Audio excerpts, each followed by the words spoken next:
Կարպալես։ Հա, մամ։ Արի գանձես։ Բա ինչ ա եղել։ Մեր հասոյի աղջիկն է եկել Ռուսաստանից, իրար տարիքի հետ, մի հատ էլ հարից անցածնում։ Մի հատ դու ամեն ինչ կանես, որ ինքը անել իրար հետ կասես, որ դες սովոր է, ամեն ինչ արի։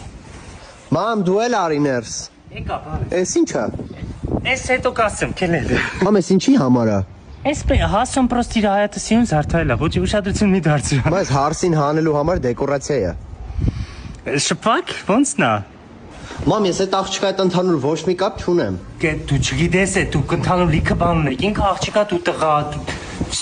Всё, հերիքա։ Ավելի։ Հերիքա այդքանը գնացի։ Բալես, ամոթա, մի հատ թեթև ամուսնացի Մամ, ի՞նչն ա ամոթ։ Վայ, Moonlight-ի երեխեքը, գիտես չէ, Moonlight-ի վեթ երեխեքը եկել են, այսքանը սարքել են, լք համին նայ, չէ, ամոթա, քել մի հատ արագի մեջ պսակվի, հարսին հանենք, հետո ինչ ուզում ես արա, արի։ Քրիստինե, արի։ Մամ։ Թո արի հակից տեղից նստի, գալիս են երաժիշտները։ Ես մի հատ Moonlight-ի վեթ երեխեքին զանգեմ թորանս կնունքի համար բան այդ ամենցիուն դեկորացիան կար։ Մամ, ձեռ ես առնում։ Չէ, իրանք ամեն ինչ անում են, նշանդրեքի, ամեն ինչի դեկորացիա անում են։ Մի հատ զանգեմ, դուք մի հատ արագ պսակվեք։ Ալո։